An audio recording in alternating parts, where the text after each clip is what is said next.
বেশি হওয়া পছন্দনীয় না, সুন্দর হওয়া পছন্দনীয়। অনেক বেশি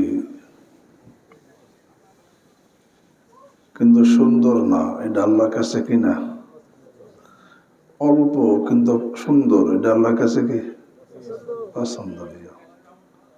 একজন অনেক আমল করে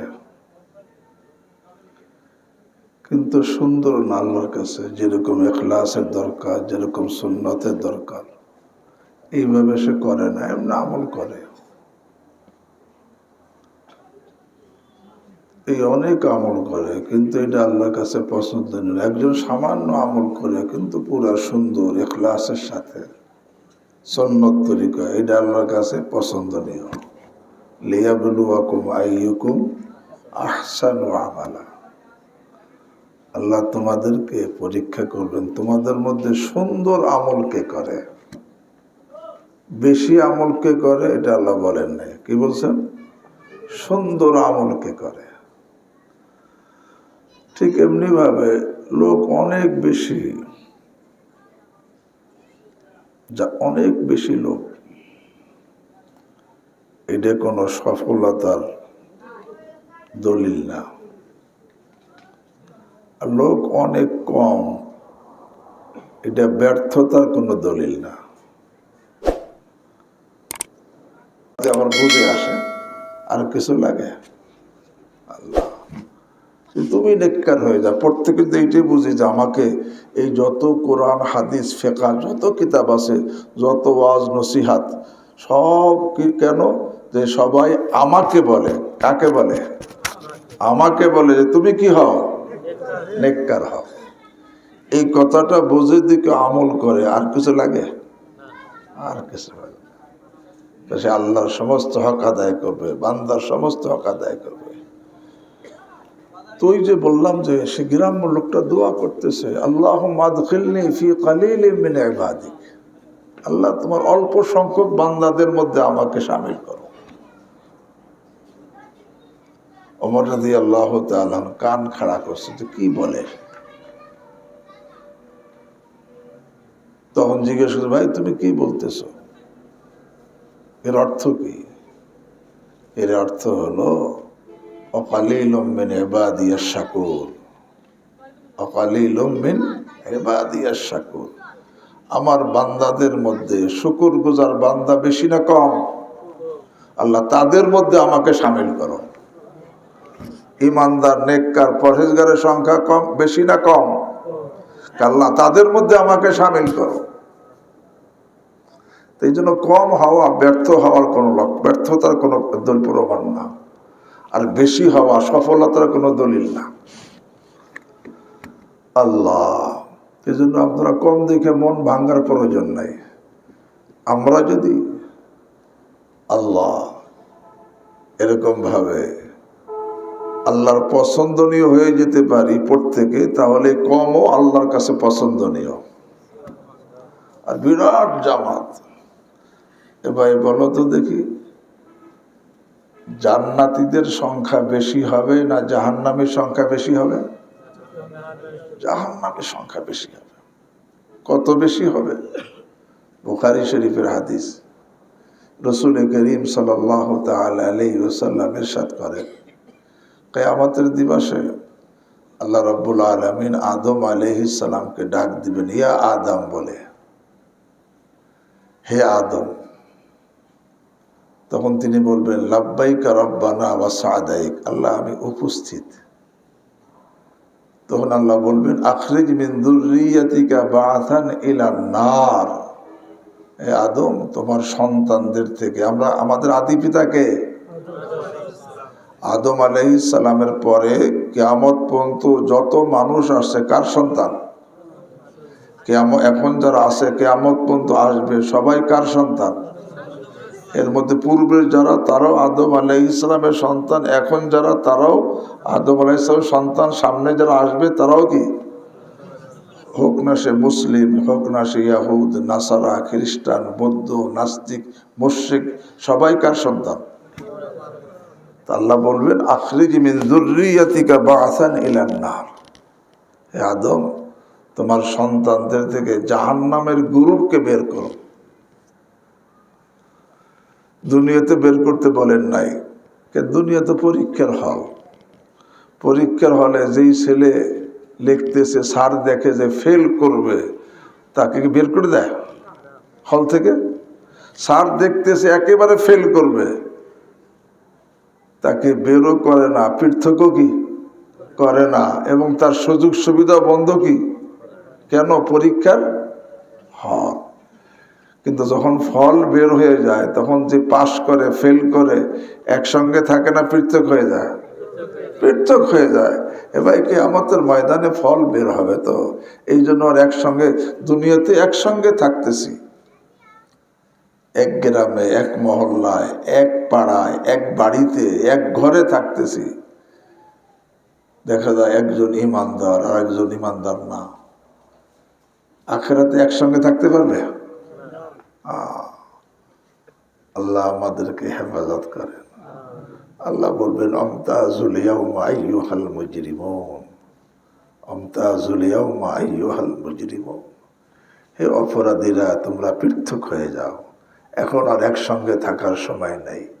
আর তখন আদম আলাইহিস সালামকে বলবেন, আখরিজ মিন যুররিয়াতিকা বাসান ইলান নার।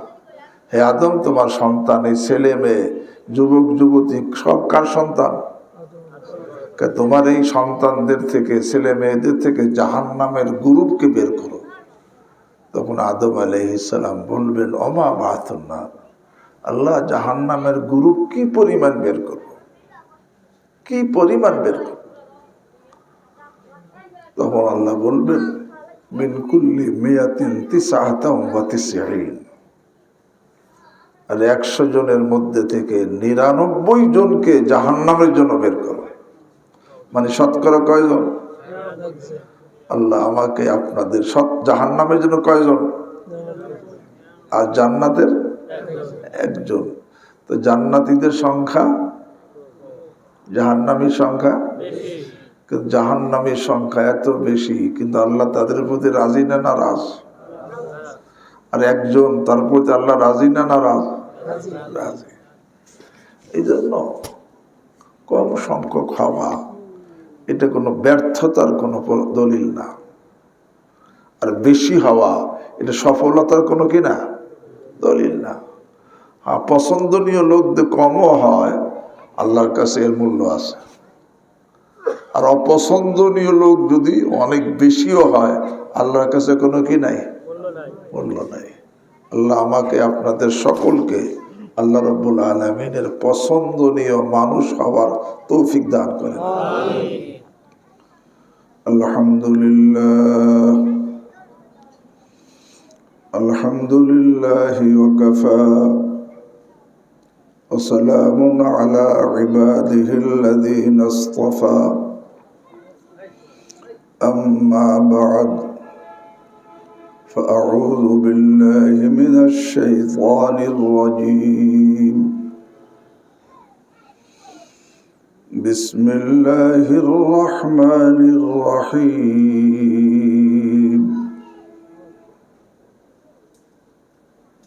من كان في هذه أعمى فهو في الآخرة أعمى وأضل سبيلا.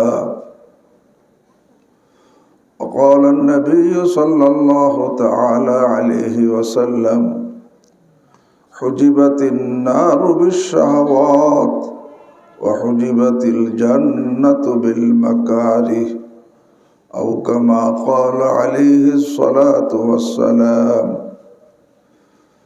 صدق الله مولانا العظيم وصدق رسوله النبي الكريم، ونحن على ذلك من الشاهدين والشاكرين.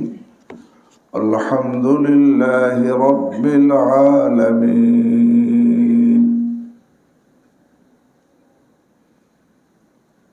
جناب صدر جلسہ حضرت علماء کرام,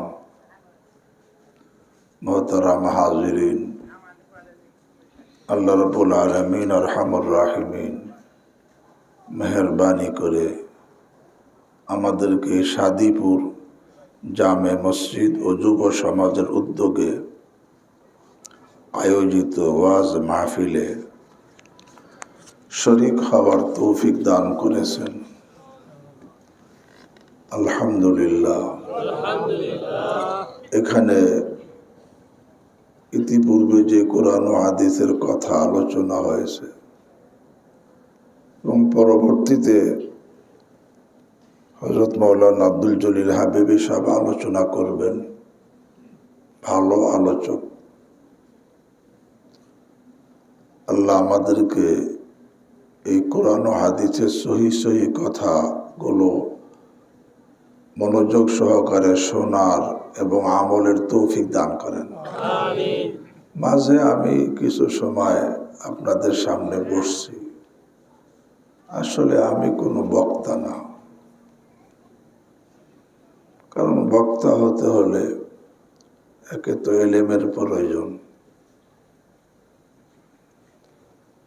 এমনিভাবে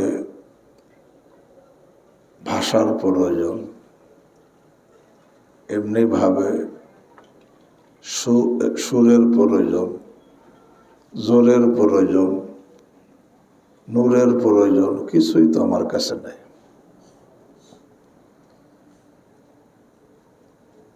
হুজ্জাতুল্লাহ আরে হযরত সদস্য হুজুর রহমতুল্লাহ আলাইহি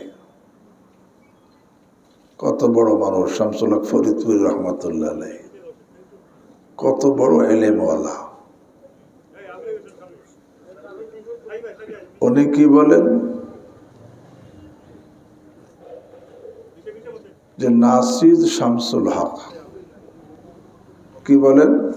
নাচিজ শামসুল হক। যে আমি একটা লাশায়, নাচিজ বলা কোনো বস্তুই না, আমি কোনো বস্তুই না।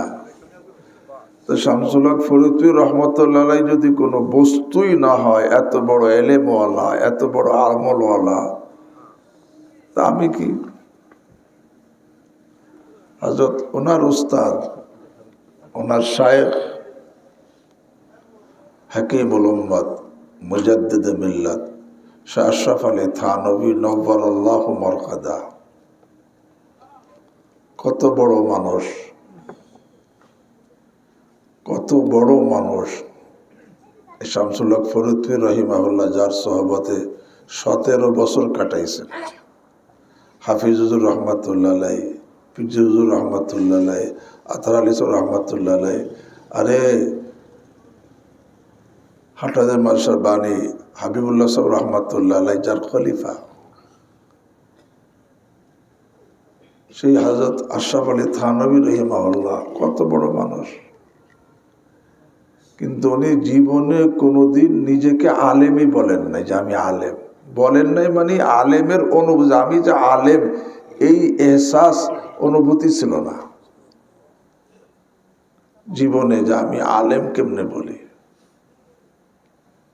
ওনাকে উনি একবার একজনে মাসলা জিজ্ঞাসা করছে, মাসলা দিয়েছেন, কারণ শরীয়তের মাসলা, শরীয়তের বিধান, মানসুইলা আন ইলমিন আলিমাহু সুম্মা কাতামাহু উলজিমা ইয়াউমাল কিয়ামাতি বিলিজামিন মিন নার।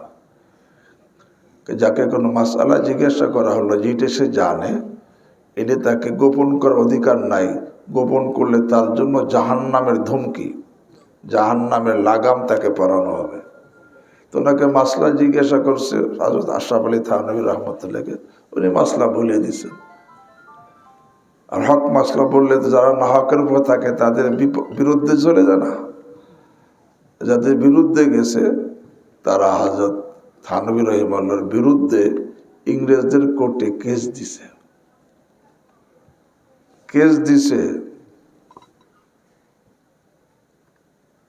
তখন ইংরেজ জজ থানভী রহিমাহুল্লাহকে ডাকাইছে। ইংরেজ জজ জানছেন কোনোভাবে যে সে নিজেকে কখনো আলেম বলে না, তো সে আগে পরিকল্পনা করে রাখছে যে আমি জিজ্ঞাসা করবো আপনি কি আলেম। যখন সে বলবে যে না, তখন আমি তাকে ধরবো, আপনি আলেম না, তো আপনার মাসলা দেওয়ার অধিকার কে দিছে? পরিকল্পনা করে রাখছে জজ সাহেব। এখন আইসা উনি যখন আসছে জজ সাহেব জিজ্ঞেস করছে, কি আপ আলেম হ্যাঁ, আপনি কি আলেম?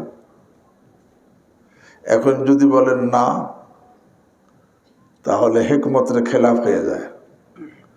আর যদি বলেন হ্যাঁ, তাহলে দাবি হয়ে যায় যে আমি তো আলেম হওয়ার দাবি হয়ে যায়। তখন তিনি কি বলছেন, লোক মুঝে আলেম কাহতে হ্যাঁ। আমি আলেম তখনও বলেন নাই, বলে লোকেরা আমাকে আলেম বলে, কিন্তু আমি আলেম তখনও বলেন নাই। বরং উনি নাম, ওনার দস্তখত আমি এক জায়গায় লেখা দেখছি। কি লিখতেছেন, নাঙ্গে আসলাফ আশরাফ বারায় নাম। কি নাম? নাঙ্গে আসলাফ, পূর্বসূরীদের জন্য লজ্জার কারণ। আমি এমন নালায়েক যে আমাকে দেখলে পূর্বসূরী যারা তারা কি পাবে, লজ্জা পাবে। নাঙ্গে আসলাফ, যে পূর্বসূরীদের জন্য আমি লজ্জার কারণ। আশরাফ বড়ায় নাম, নামের আশরাফ, ওনার তো আশরাফ আলী, আমি নামের আশরাফ। উনি যদি নাঙ্গে আসলাফ হয় তা আমার কাছে এলেম আছে বলার অধিকার আছে? আল্লাহ। ওনার উস্তাদ শাইখুল হিন্দ মাহমুদ আসাদ দেওবন্দি রহমতুল্লাহ আলাইহি, শাইখুল হিন্দ মাহমুদ আসাদ দেওবন্দি রহিমাহুল্লাহ থানবী রহিমাহুল্লাহর উস্তাদ এবং বড় উস্তাদ। শাইখুল হিন্দ রহমতুল্লাহ কত শাগরেদ, হুসাইন আহমদ মাদানী রহিমাহুল্লাহ শাইখুল হিন্দ রহিমাহুল্লাহ শাগরেদ, আনোয়ার শাহ কাশ্মীর রহিমাহুল্লাহ শাইখুল হিন্দ রহমতুল্লাহ শাগরেদ, শাব্বির আহমদ উসমানী রহিমাহুল্লাহ শাইখুল হিন্দ রহমতুল্লাহ শাগরেদ, থানবী রহিমাহুল্লাহ তার শাগরেদ। একজন শাগরেদি ছাত্রই এক একটা সাগর। তো দরিয়া कैसा होगा जिसके कतरे समंदर है, ওই সাগর কেমন হবে যার এক একটা ফোঁটাই সাগর। কিন্তু এই শাইখুল হিন্দ রহমতুল্লাহ আলাইহি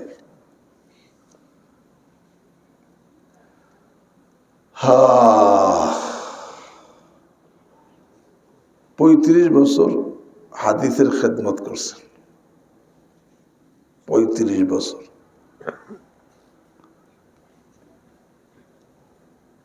হযরত শাব্বির আহমদ উসমানী রহিমাহুল্লাহ বলেন, এই শাইখুল হিন্দ রহমতুল্লাহ আলাইহি এই 35 বছরের মধ্যে একবারও কখনো সবকের মধ্যে বলেন নাই মেরি তাহকিক ইয়া হ্যায়, আমার তাহকিক গবেষণা হলো এটা। বলে আমি কি আর আমার গবেষণাকে। 35 বছর সবক বুখারী পড়াইছেন, কিন্তু শাব্বির আহমদ উসমান রহিমাহুল্লাহ বলেন শাইখুল হিন্দ রহমতুল্লাহ আলাইহি এই 35 বছরে একবারও বলেন নাই যে মেরি তাহকিক ইয়া হ্যায়, এই মাসলার মধ্যে আমার তাহকিক এইটা। বলে আমি কি আর আমার তাহকিক কি। হ্যাঁ, অনেক উচ্চাঙ্গের কথা যখন উনি বয়ান করতেন তখন এতটুকু বলতেন, ইউ খেয়াল গুজারতা হ্যায়। কি বলতেন? ইউ খেয়াল গুজারতা হ্যায়। এরকম ধারণায় খেয়াল এরকম আসে। ওই নিজের কথাগুলো অনেক উচ্চাঙ্গের কথা, কিন্তু তখন বলতে ইউ খেয়াল গুজারতা। উনি যদি আল্লাহ এক এলাকায় গেছেন, ওনার অনেক শাগরেদ ভক্তরা ধরছে, হযরত আমাদের কিছু নসিহত করেন। ভাই আমি তো লায়েক না। শাইখুল হিন্দ রহমতুল্লাহ বলছে আমি আর কি না, লায়েক না। কিন্তু শাগরেদরা ভক্তরা তো জানে যে উনি লায়েক না, না লায়েক, কিন্তু ওনার সেই অনুভূতি নাই। যার এক একজন শাগরেদি এক একটা সাগর, এলেমের সাগর। উনি কে আমি তো লায়েক না। উনি যদি লায়েক না হয় তা আমার কাছে এলেম আছে এই কথা বলার অধিকার কি আছে আমার? এই শাইখুল হিন্দ রহমতুল্লাহ আলাইহির উস্তাদ কাসেম নানতবী রাহিমাহুল্লাহ। কাসেম নানতবী রাহিমাহুল্লাহ হুজ্জাতুল ইসলাম বলা হয়, দেওবন্দ মাদ্রাসার প্রতিষ্ঠাতা। এই যে এখন অনেক লোক দেওবন্দ থেকে আইসে বলে কাসেমি, কোন কাসেমি? ওই মোহাম্মদ কাসেম নানতবী। উনি একদিন শাইখুল হিন্দ রহমতুল্লাহ আলাইহিকে বলতেছেন, মাহমুদ হাসান শাগরেদ তো, মাহমুদ হাসান तुम मेरे इतना मोताकिद हो, इससे ज्यादा मोताकिद होना मुमकिन नहीं। তুমি আমার এত ভক্ত যে এর চাইতে বেশি ভক্ত হওয়া কিনা সম্ভব না, এত ভক্ত। तुमसे जरा मैं तवाजु की बात करता हूँ, निर्जने ছাত্র সাথে বেতাকাল্লুফি, তোমার সাথে আমি কিছু বিনয়ী হওয়ার কথা বলতেছি। এরপর বললেন, মুঝে তো কসম খানে কি আদত নেই, আমার তো কসম খাওয়ার অভ্যাস নাই, फिर भी मैं कसम खा के कहता हूँ। কাসেম নানতবী বলেন যে আমি কসম খেয়ে বলতেছি, खुदा की कसम, कासिम में और इस दीवार में कोई फर्क नहीं। কি বলছেন? खुदा की कसम, कासिम में और इस दीवार में, कासिम में और इस दीवार में कोई फर्क नहीं। खुदाর কসম যে কাসেমের মধ্যে আর এই দেওয়ালের মধ্যে কোনো পার্থক্য নেই। অন্যান্য যদি এই অবস্থায়, তা আমার কাছে এলেম আছে, ভাবার সুযোগ আছে। এই জন্য বলতেছি, ওয়াইজ হইতে হলে একে তো এলেমের দরকার, আমার তো এলেম নাই। আবার সেটা বোঝানোর মতো ভাষাও দরকার, ভাষাও নাই। আবার কথাটা শ্রুতমতি হওয়ার জন্য সুরের দরকার, সুরও তো আমার কাছে নাই। আবার খুব জোরের দরকার, জোরও নাই। এই জন্য আমি বলি, আমি তো কোনো বক্তা না। হ্যাঁ, মৌলানা আব্দুল জলিল হাবিবি সাহেব বয়ান করবেন কুষ্টিয়ার, আমরা তার বয়ান শুনব। আমি মাঝখানে অল্প কিছু কথা। আল্লাহ, আমি কোরআনে কারিমে ছোট একটি আয়াত তেলাওয়াত করছি, আর বুখারী শরীফের হাদিস থেকে একটি হাদিস আপনাদের সামনে পড়েছি। এই দুইটাকে সামনে নিয়ে অল্প কিছু কথা। আল্লাহ রাব্বুল আলামিন ইরশাদ করেন, আউযু বিল্লাহি মিনাশ শাইতানির রাজীম, মান কানা ফি হাযিহি আ'মা ফাহুয়া ফিল আখিরাতি আ'মা ওয়া আযাল্লু সাবিলা। এর অনুবাদ হলো, অর্থ হলো, মান কানা ফি হাযিহি আ'মা, যেই লোকটা এই দুনিয়াতে অন্ধ হবে, সে আখিরাতেও অন্ধ হবে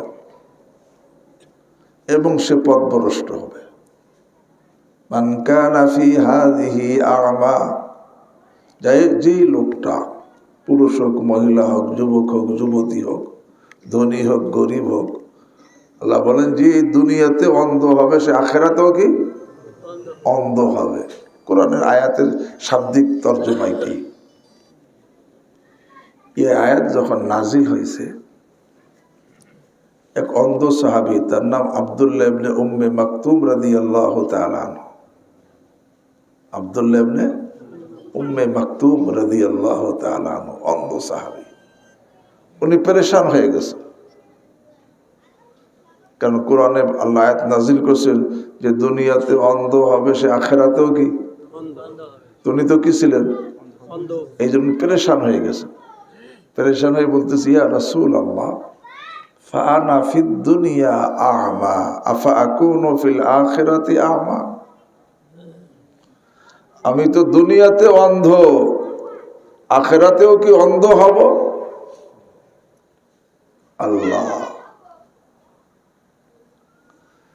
আল্লাহ তখন আয়াত নাজিল করছেন, আউযু বিল্লাহি মিনাশ শাইতানির রাজীম, فإنها لا تعمى الأبصار ولكن تعمى القلوب التي في الصدور। যে দুনিয়াতে অন্ধ হইলে আখিরাতে অন্ধ হবে, সে চোখের অন্ধ না। فإنها لا تعمى الأبصار, চোখের অন্ধ না, বরং ولكن تعمى القلوب التي في الصدور, তাদের দিল অন্ধ। কি অন্ধ? চোখ অন্ধ না, দিল অন্ধ। চোখ অন্ধ না, দিল অন্ধ। দিল অন্ধ। দিল ভালো থাকলে কি হয়? হযরতে মুজাহিদ রাহিমাহুল্লাহর কথা আমি বলি। উনি বলেন, লিকুল্লি ইনসানিন আরবাউ আয়ুন, প্রত্যেকটা মানুষের চারটি চোখ। আইনানে ফি রাসিহি লিদুনিয়াহু ওয়া আইনানে ফি কলবিহি লিআখিরাতিহি। মুজাহিদ রাহিমাহুল্লাহ বলেন, প্রত্যেকটা মানুষের কয়টা চোখ? দুইটা চোখ তার মাথায় দুনিয়ার জন্য, আর দুইটা চোখ তার দিলের মধ্যে আখিরাতের জন্য। আইনানে ফি রাসিহি লিদুনিয়াহু ওয়া আইনানে ফি কলবিহি লিআখিরাতিহি। এরপর উনি বলেন, ফাইন আবসারাত আইনা কলবিহি ফাইন আমিয়াত আইনা রাসিহি ওয়া আবসারাত আইনা কলবিহি ফালাম ইয়াদুরহু আমাহু শাইআ। যদি কারো বাহিরের চোখ অন্ধ থাকে আর দিলের চোখ ভালো থাকে, তাহলে এই বাহিরের চোখ অন্ধ হওয়ায় তার বিন্দু মাত্র ক্ষতি হয় না। ফাইনা আমিয়াত আইনা রাসিহি ওয়া আবসারাত আইনা কলবিহি ফালাম ইয়াদুরহু আমাহু শাইআ। পক্ষান্তরে ওয়াইনা আমিয়াত আইনা কলবিহি ওয়া আবসারাত আইনা রাসিহি ফালাম ইয়ানফাহু নাজরুহু শাইআ। আর যদি কারো এমনি আরে দিলের চোখ অন্ধ থাকে আর বাহিরের চোখ ভালো থাকে, সে যা এই চোখ দিয়ে দেখে এতে তার কোনো উপকারে আসবে না। দিলের চোখের দ্বারা, দিলের চোখ যার দুনিয়াতে অন্ধ হবে, আখেরাতেও কি হবে? বলে দিলের চোখ অন্ধ না ভালো কেমনে বুঝবো? দিলের চোখ ভালো থাকলে দুইটি জিনিস হয়। সে হক আর না হক বুঝতে পারে এবং হক গ্রহণ করে, এবং প্রত্যেক জিনিস থেকে সে উপদেশ গ্রহণ করতে পারে। দিলের চোখ কি থাকে? আর দিলের চোখ যদি অন্ধ হয়, সে হক না হক বুঝতে পারে না এবং সে কোনো কিছুতে উপদেশও গ্রহণ করে না। দিলের চোখ যদি কারো নষ্ট হয়, সে ঈমান আর কুফরের পার্থক্য বোঝে না। ঈমান কি কুফর কি এই পার্থক্য সে বোঝে না এবং কুফরের মধ্যে জড়িত হয়ে যায়। কেন? তার দিলের চোখ কি বলেন? অন্ধ। ঈমান কুফরের পার্থক্য সে বোঝে না, তাওহীদ শিরকের পার্থক্য সে বোঝে না, এবং সে তাওহীদের দাবি করে আমি মুওয়াহহিদ, তাওহীদে বিশ্বাসী, কিন্তু শিরকেও জড়িত হয়। কেন? দিলের চোখ তার কি অন্ধ। এবং যার দিলের চোখ অন্ধ থাকে, সে বেদাত আর সুন্নতের পার্থক্য তার কাছে থাকে না। সে সুন্নতের মনে করে বেদাতে জড়িত হয়ে যায়। দিলের চোখ যখন অন্ধ থাকে তো হালাল হারামের পার্থক্য বোঝে না, হালালের সাথে সাথে হারামেও সে জড়িত হয়। কেন? দিলের চোখ সে কি তার অন্ধ। দিলের চোখ যখন অন্ধ থাকে, নেকি আর গুনাহের পার্থক্য সে বোঝে না, নেকিও করে গুনাহও করে। কারণ দিলের চোখ কি অন্ধ। এবং দিলের চোখ যখন অন্ধ থাকে, আল্লাহ কোনটা ইখলাস কোনটা রিয়া এই পার্থক্য সে বোঝে না। কোনটা ইখলাস, কোনটা আল্লাহর জন্য হইতেছে, কোনটা নামের জন্য, দেখানোর জন্য, প্রশংসার জন্য, এই পার্থক্য সে বোঝে না। সে যা করে ওই নামের জন্য, দেখানোর জন্য করতে থাকে। দিলের চোখ তার কি? এবং সে কোনো কিছু থেকে উপদেশ গ্রহণ করে না, কোরআনের কথা শুনে উপদেশ গ্রহণ করে না। এবার একজন লোক চোখওয়ালা, কিন্তু চোখ বন্ধ করে রয়েছে বা ঘুমাই রয়েছে, তাকে জোরে ধাক্কা দিলে তার চোখ কি হয়? খুলে যায়। কিন্তু আর একজন অন্ধ, তাকে যতই ধাক্কান, যতই কিলেন, যতই লাইতেন, চোখ খুলবে কেন? অন্ধ। আরে ভাই, জাহান্নাম এক একটা ধমকি, এক একটা ধাক্কা। জাহান্নামের এক একটা ধমকি, এক একটা ধাক্কা। কিন্তু যার দিলের চোখ অন্ধ, জাহান্নামের যত ধমকি শোনানো হোক, তার সে কি হয় না? চোখ তার কি খোলে না। এবং সে কিছু থেকে উপদেশ গ্রহণ করে না। আরে মানুষ এর থেকে আর কি বড় উপদেশের দরকার? নিজের আব্বাকে নিজ হাতে কবরে রাখতেছে, এর থেকে তার মধ্যে পরিবর্তন আসে নাই। মাকে কবরে রাখছে, এর কারণে পরিবর্তন আসে নাই। নিজের স্ত্রীকে কবরে রাখছে, তারপরও পরিবর্তন আসে নাই। নিজের ছেলে মেয়েদেরকে, ভাই বোনদের কবরে রাখতেছে, কিন্তু কোনো পরিবর্তন নাই। কেন? দিলের চোখ কি অন্ধ। আল্লাহ দিলের চোখ যখন অন্ধ হয়, আল্লাহ সে ইমান কুফুরের মধ্যে পার্থক্য বোঝে না। সে কুফুরি কথা বলতে থাকে হরদমে, যাতে ইমান থাকে না। শিরকি কথা, শিরকি কাজ করতে থাকে হরদমে।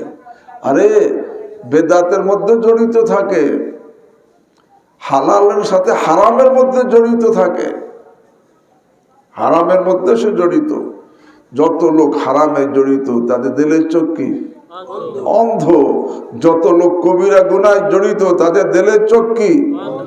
আরে যারা অবৈধ সম্পর্ক করে মেয়েদের সাথে, তাদের দিলের চোখ কি? আরে যারা ছেলেদের সাথে অবৈধ সম্পর্ক, তাদের দিলের চোখ অন্ধ। দিলের চোখ অন্ধ না হইলে এই কাজ সে করতে কি? এত বড় নাফরমানি। আল্লাহু আকবার। এক একটা গুনাহ কত বড় অপরাধ! আরে অসীম অপরাধ। এক একটা গুনাহ অসীম অপরাধ।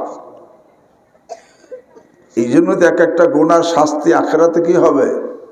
অসীম শাস্তি হবে, অসীম শাস্তি।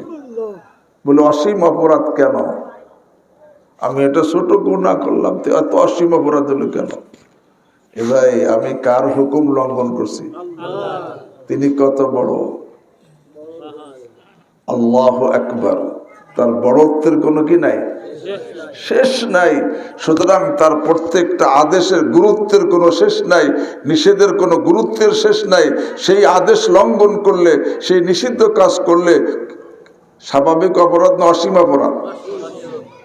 উদাহরণ দিলে সহজে বুঝবেন। আপনাকে আপনার কোনো বন্ধু বা ভাই বলল যে আমাকে এক গ্লাস পানি দাও। আপনি বললেন যে আমি পারবো না, দিলেনও না, আর বললেন পারবো না। ঠিক এই হুকুমটাই আপনার আব্বা আম্মাকেও দিছে, এক গ্লাস পানি দাও। আপনি বললেন যে না আমি পারবো না, দিলেনও না, পারবো না বলে দিলেন। ঠিক এই হুকুমটা আপনার শিক্ষক দিছে, এক গ্লাস পানি দাও। আপনি বললেন যে না আমি পারবো না, আর দিলেনও না। ঠিক এই হুকুমটা একজন এসপি সাহেব দিছে, আপনি বললেন এক গ্লাস পানি দাও, কয়ে না আমি পারবো না, কয়ে দিলেনও না। ঠিক একজন মন্ত্রী হুকুমটা দিছে, এক গ্লাস পানি দাও। আপনি বললেন না আমি পারবো না, আর দিলেনও না। ঠিক প্রধানমন্ত্রী হুকুমটা দিছে, এক গ্লাস পানি দাও। তখন কেউ বললো যে না আমি পারবো না, আর দিলেনও না। সবখানে হুকুম কিন্তু একটাই, কি ছিল? এক গ্লাস। আর সবখানে সে বলছে, সে পানি দেয়ও না, পারবো না বলছে। কিন্তু অপরাধ কি সমান? কেন? আর আদেশ দাতার বড়ত্ব হিসেবে তার আদেশের গুরুত্ব বেড়ে যায়। আদেশদাতার বড়ত্ব যত বেশি হয় তার আদেশের গুরুত্ব তত কি হয়, বেশি হয়। সুতরাং তার আদেশ লঙ্ঘন করলে অপরাধও তখন গুরুতর হয়, হয় কি হয় না? এই যে যত যত ফরজ কাজ আদেশ দিয়েছেন কে? এখন যেই লোকটা, যেই ছেলে, যেই মেয়ে আল্লাহর আদেশ, ফরজ আদেশ পালন করে না, সে কার আদেশ লঙ্ঘন করলো? আল্লাহর আদেশ লঙ্ঘন করছে। তার বড়ত্বের শেষ নাই, সুতরাং এই আদেশের গুরুত্বের শেষ নাই। এখন যে নাকি আদেশ লঙ্ঘন করলো তার অপরাধের শেষ নাই, সে অসীম অপরাধ করছে। এই জন্য কিয়ামতের আখিরাতে তার অসীম শাস্তি হবে। এক একটা অপরাধের শাস্তি কি হবে? অসীম শাস্তি। আল্লাহ আমাকে আপনাদেরকে হেফাজত করেন। আর একটা কবিরা গুনার জন্য কত হাজার হাজার বছর এই জাহান্নামের আগুনে জ্বলতে হবে। বলে এতটুকু অপরাধের জন্য এত শাস্তি, বলে এতটুকু অপরাধ না, এটা অসীম অপরাধ। কারণ সেই আল্লাহর মহান সত্তা, যার বড়ত্বের কি নাই, শেষ নাই। আরে তিনি গায়রে মাহদুদ জাত, যার বড়ত্বের শেষ নাই, তার আদেশ লঙ্ঘন করা আরে অসীম অপরাধ। এই জন্য শাস্তিও কি হবে? অসীম হবে। এখনই অসীম শাস্তি হবে যেই অপরাধে, সেই অপরাধ কেউ চোখ ভালো থাকলে করতে পারে না। তো বোঝা গেল যত লোক কোনো কবিরা গুনাহের মধ্যে আছে, যত লোক হারামের মধ্যে আছে, তাদের দিলের চোখ কি অন্ধ, দিলের চোখ অন্ধ। আল্লাহ যে হারামের মধ্যে আছে, আরে বেগানার দিকে তাকায়, বেগানার সাথে গল্প করে, অবৈধ সম্পর্ক করে, মোবাইলের মধ্যে খারাপ ছবি দেখে, আল্লাহ অবৈধ কাজ করে, জেনা করে, ঘুষ খায়, সুদ খায়, এরকম ভাবে যত ধরনের অন্যের হক নষ্ট করে, জুলুম করে, বোনের হক আদায় করে, বোনের হক দেয় না, সেটা জুলুম করে খায়, ভাইকে ঠগায়, বোনকে ঠগায়, প্রতিবেশীকে ঠগায়, অন্যের হক নষ্ট করে। আরে যদি দিলের চোখ কেউ ভালো থাকে তাহলে সে এইগুলো করতে কি পারে না। আর এইরকম লোকই আরে আখিরাতে কি হবে বলেন? অন্ধ হবে। অন্য আয়াতে আল্লাহ বলেন, আরে আমান আরাদা আন যিকরি ফাইন্না লাহু মাঈশাতান দানকা ওয়া নাহশুরুহু ইয়াওমাল কিয়ামাতি আ'মা ক্বালা রাব্বি লিমা হাশারতানি আ'মা ওয়া ক্বাদ কুনতু বাসীরা। আরে যারা আল্লাহর এই যে আল্লাহর বিধান থেকে, কোরআন থেকে মুখ ফিরিয়ে নিবে, মান আরাদা আন যিকরি, দুনিয়ার জীবনটাই তার অশান্তির তিক্ত হয়ে যাবে। এবং আল্লাহ বলেন কিয়ামতের ময়দানে তাকে আমি অন্ধ করে উঠাবো। অনাহশুরুহু ইয়াউমাল কিয়ামাতি আ'মা, কিয়ামতের ময়দানে অন্ধ করে উঠাবো। তখন বলে ক্বালা রাব্বি লিমা হাশারতানি আ'মা, আল্লাহ আমাকে কেন অন্ধ করে উঠেছো? ওয়াকাদ কুনতু বাসীরা, আমি দুনিয়াতে তো কি ছিলাম? চোখওয়ালা ছিলাম। কোন চোখ? কারণ এই চোখ। দুনিয়াতে তার কোন চোখ বন্ধ অন্ধ ছিল? দিলের চোখ। যার দিলের চোখ অন্ধ থাকে সে ঈমান কুফরের পার্থক্য বোঝে না। সে যেই কথা ঈমান চলে যায় সে কথা হরদমে বলতেছে, কোনো চিন্তা নাই। আল্লাহকে নাউজুবিল্লাহ গালি দিতেছে, আল্লাহর সমালোচনা করতেছে, আল্লাহর দোষারোপ করতেছে, কোরআনের আদেশ, কোরআনের কোনো আদেশকে আর অস্বীকার করতেছে। আল্লাহু আকবার। আরে ভাই, ঈমান তো আল্লাহর হাবিব সাল্লাল্লাহু আলাইহি ওয়াসাল্লাম তার নবুয়তের 23 বছরে যেই দিন, যেই ইসলাম, যেই শরিয়াত, যেই কোরআন জগৎবাসীর সামনে পেশ করেছে, পুরাটাকে মনে প্রাণে বিশ্বাস করে, মুখে স্বীকার করে মেনে নেওয়ার নাম কি? ঈমান। আর কুফর কার নাম? তাকযীবুর রাসূল সাল্লাল্লাহু আলাইহি ওয়াসাল্লাম ফি শাইইম মিম্মা জাআ বি। রাসূল সাল্লাল্লাহু আলাইহি ওয়াসাল্লাম যেই দিন আনছেন এই 23 বছরে, এর কোনো একটাকে অস্বীকার করলে কি হয়ে যায়? এ ভাই, ইমান হারা হয়ে যায়। দেখেন না, ইমানদার হওয়ার জন্য সবকে বিশ্বাস করতে হবে। যেমন এখন সব বিশ্বাস করে, খালি একটাকে বিশ্বাস করে না, ইমান থাকবে? যেমন দেখেন, ওযুর ফরজ কয়টা? 4টি। সমস্ত চেহারা, এই কপালের চুলের গোড়া থেকে নিয়ে থুতনার নিচ পর্যন্ত, এক কানের লতি থেকে আর এক কানের লতি পর্যন্ত পুরাটা ধুইতে হবে, এটা একটা ফরজ। উভয় হাত কোনোই সহকারে ধৌত করে আর একটা ফরজ। মাথার কমপক্ষে 4 ভাগের 1 ভাগ মাসা করা একটা ফরজ। আর উভয় পাও টাকনো সহকারে ধৌত করা কি একটা ফরজ। এখন একজন লোক এই 4 ফরজে 3 ফরজ পরিপূর্ণ আদায় করছে, একটা করে নাই, ওযু কতটুকু হইছে? কে 3টা আদায় করে আসছে? হ্যাঁ না, ওযু 3 ভাগের 4 ভাগে 3 ভাগ হইছে? হ্যাঁ, কিছুই হয় নাই। কাজ না, সে 4টেই করছে, খালি একটা জায়গায় 1 চুল পরিমাণ শুকনো রয়েছে। ওযু কতটুকু হয়েছে? হ্যাঁ, আরে ভাই, ওযু যেরকম হওয়ার জন্য 4টা ফরজ পরিপূর্ণভাবে আদায় করতে হয়, এরকম ইমানদার হওয়ার জন্য এই পুরা শরীয়ত, পুরা কোরআন, পুরা দ্বীনকে পুরাটাকে মনে প্রাণে বিশ্বাস করে, মুখে স্বীকার করে মেনে নিতে হয়। এর কোনো একটাকে অস্বীকার করলে তার কি থাকে না? ইমান থাকে না। যেরকম দেখেন, ইমানের প্রথম আমরা কি বলি? আমানতু বিল্লাহ। কি বলি? আমি ইমান এনেছি কার উপরে?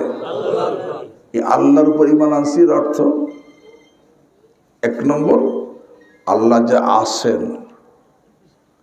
আল্লাহর অস্তিত্ব, আল্লাহ যে আছেন এইটাকে বিশ্বাস করা। এখন যদি খোদা না খাস্তা কেউ কয় যে আল্লাহ আছে না নাই, সন্দেহ থাকে, তার ইমান আছে?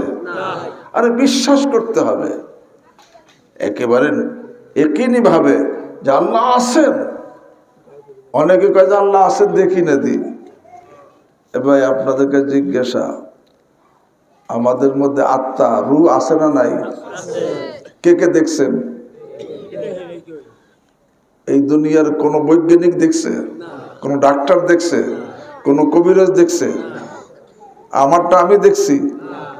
তা আছে বিশ্বাস করেন, করেন কি করেন না? কেন করেন? বলে আছেন যে আলামত দেখে বিশ্বাস করি।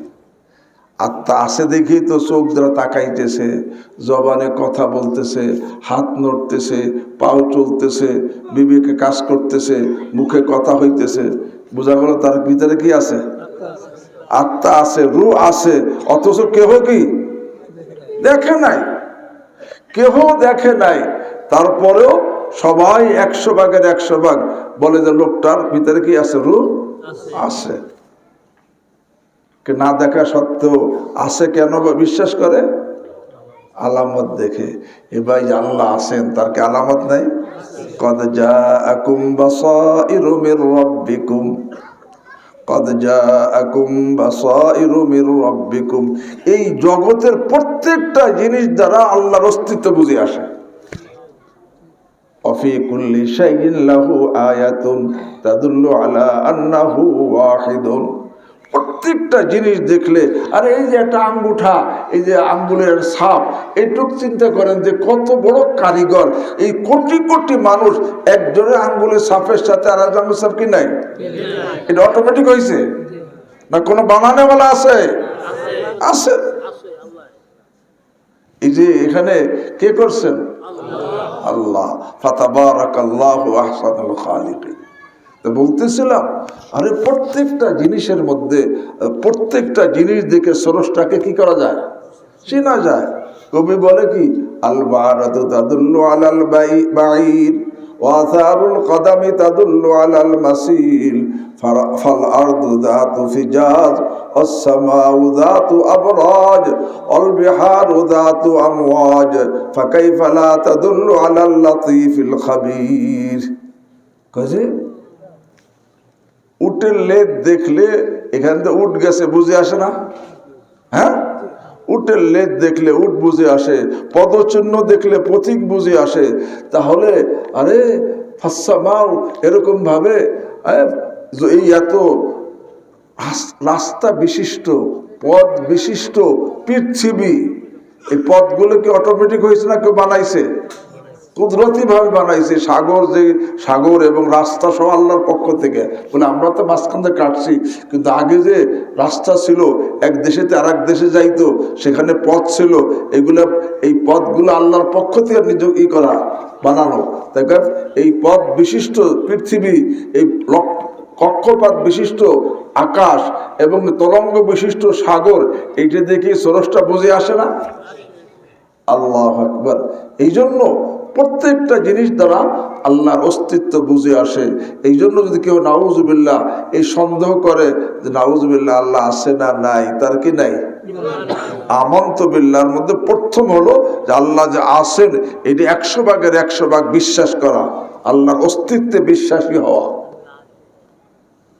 हाँ जात है तेरी सबसे निराली, शान है तेरी फहम से आली, उसको तेरी वहदत है मुशाहद, जिसका है दिल अगियार से खाली, तेरे शवाहिद बहरो बर गर्दून जमी अय्याम लयाली, जर्रा जर्रा कतरा कतरा पत्ता पत्ता डाली डाली।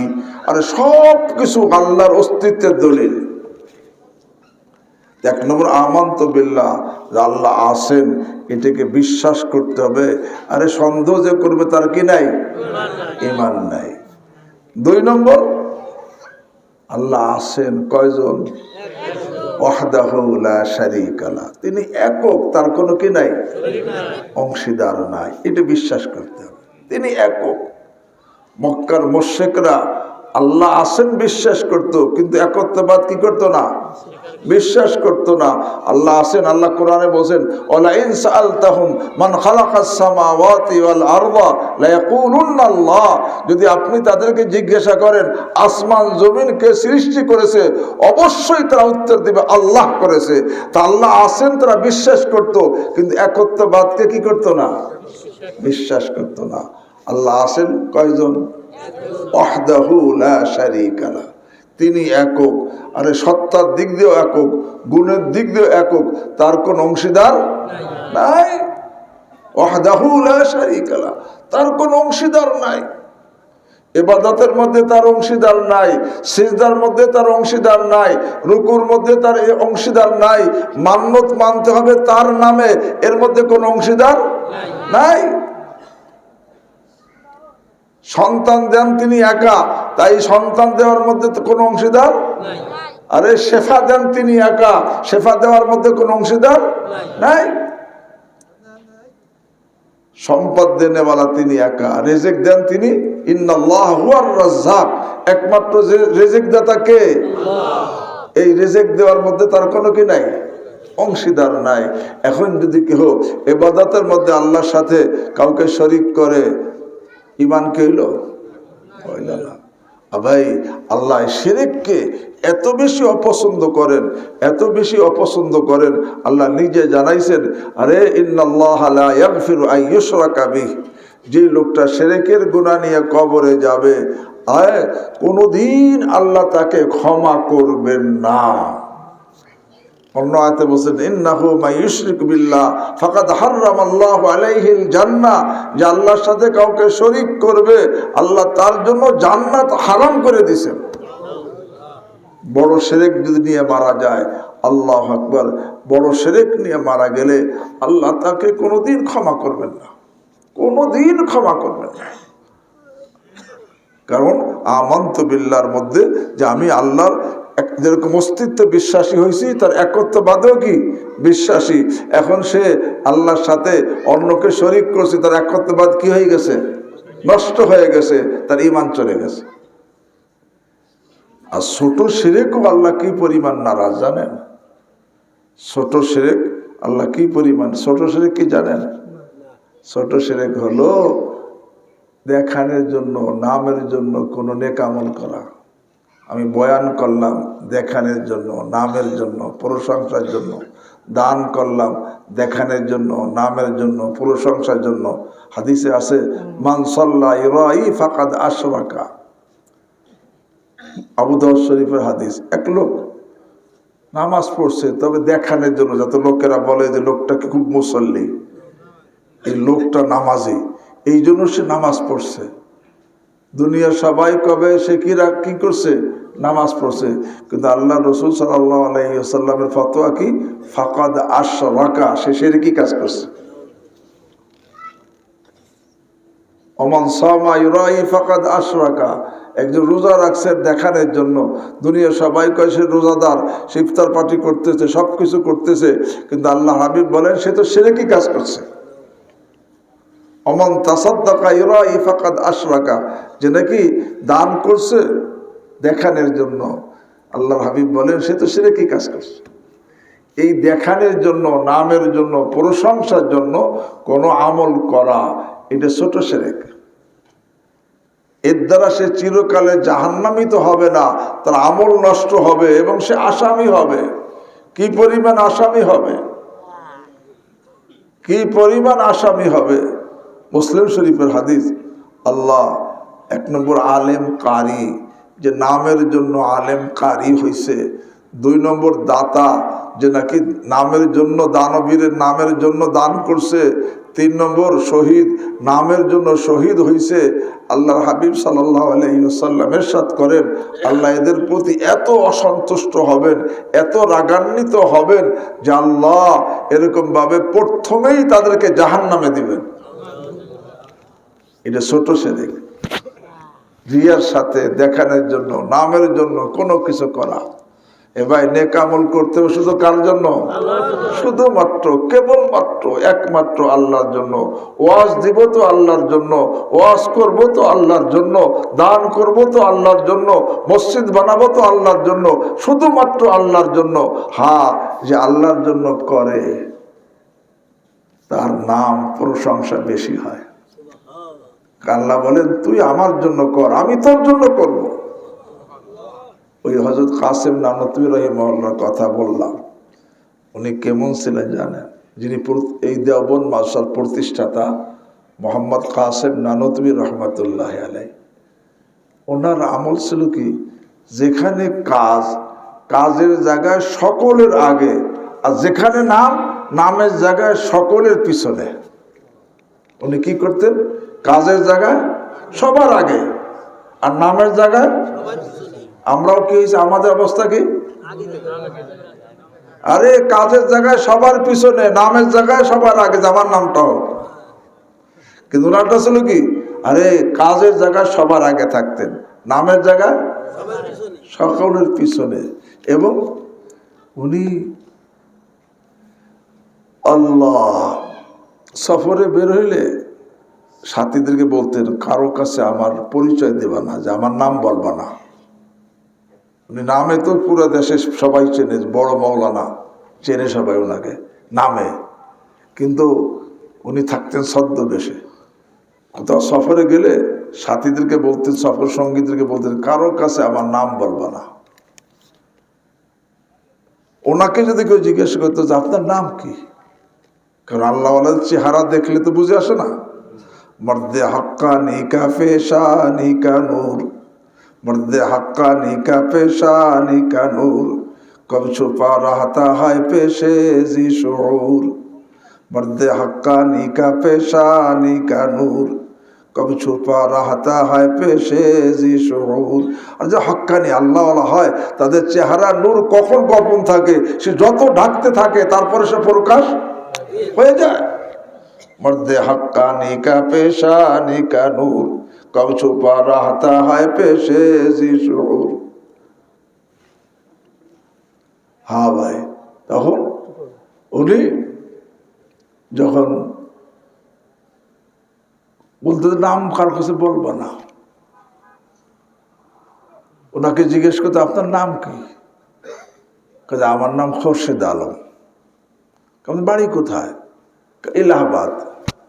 লোকটা চলে যেত, এখন সাথীরা কয় যে হুজুর আপনার নাম দিয়ে মোহাম্মদ কাসিম, আপনি খোরশেদ আলম বললেন। দেখো আমার যে জন্ম তারিখ, এই তারিখে যে সংখ্যা, এই সংখ্যা দিয়ে আরবি অক্ষর যেগুলো বানানো যায় সে অক্ষরগুলো মিলেইলে খোরশেদ আলম হয়। আমি খোরশেদ আলম বলছি যাতে মিথ্যাও না হয় আর আমার নামও যাতে কি না হয়। আপনার বাড়িতে নানুতা, আপনি ইলাহাবাদ বললেন, ইলাহাবাদ মানে আল্লাহর আবাদ করা, সব এলাকায় তো আল্লাহর আবাদ করা, নানুতা আল্লাহর আবাদ করা, এই জন্য আমি বলছি ইলাহাবাদ। এবং উনি কেমন, আল্লাহ আকবার, উনি যতদিন দেওবন্দে ছিলেন, বেঁচে ছিলেন, ওই দেওবন্দে কয়েকজন মহিলা বিধবা ছিল, বিধবা মহিলা, তাদের কেউ ছিল না। কিন্তু প্রত্যেকের বাড়িতে প্রতি সপ্তাহে, এক সপ্তাহে যা লাগবে এই বাজার পৌঁছে যেত। কিন্তু এমনভাবে পৌঁছতো বাজার যে ওই যেই বাড়িতে পৌঁছইতো ওই বাড়ির মহিলারাও জানতো না, আর দুনিয়ার কেউ কি জানতো না। খালি কে জানে? কন্দি আল্লাহ জানে। দুনিয়ার কেউ জানতো না। বলে কি ব্যাপার, হঠাৎ করে এমন ভাবে, এমন এক একজন এক এক সময় যাই দিয়ে আসতো যে কেউ বুঝতে পারতো না এই বাজার কে দেয়। পরে যখন নাকি কাসেম নানতুবি রহিমাহুল্লাহর ইন্তেকাল হয়ে গেছে, তখন বাজার যাওয়া বন্ধ হয়ে গেছে। তখন লোকেরা বুঝতো কে দিছে। এখন তো 5 কেজি চাউল দিল, সেটা আগে কি হয়, আরে কোথায় ছাইড়ে দেয়, ফেসবুকে ছাইড়ে দেয়, অমুকে অমুকে 5 কেজি চাউল দিছে। কিন্তু উনি কি করতেন, আল্লাহ আকবার। তা বলতেছিলাম এই কাসেম নানতুবি রহিমাহুল্লাহ আল্লাহর জন্য করছেন, আল্লাহর জন্য করছেন। এখন দেখেন তার প্রশংসা হয় কি হয় না। এই যে যত লোক, যত মাদ্রাসাওয়ালারা, বিশেষ করে দেওবন্দের যখন নাকি অবদান, দেওবন্দের ইতিহাস কইতে যায়, কাসেম নানতুবি রহিমাহুল্লাহ নাম না বলে বলতে পারবে। বরং এখন তো যেই সেখানে পড়ে আসে কি বলে, অমুক ইসমাতুল্লাহ কাসেমি, শামসুদ্দিন কাসেমি, নূর হোসেন কাসেমি, কয় না? আরে কাসেমি, জুনায়েদ কাসেমি, কোন কাসেমি?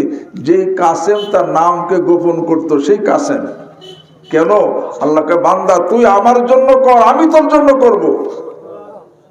এই জন্য আমি, এবং তার যে দেওবন্দ মাদ্রাসা করছে সেটা আছে না নাই?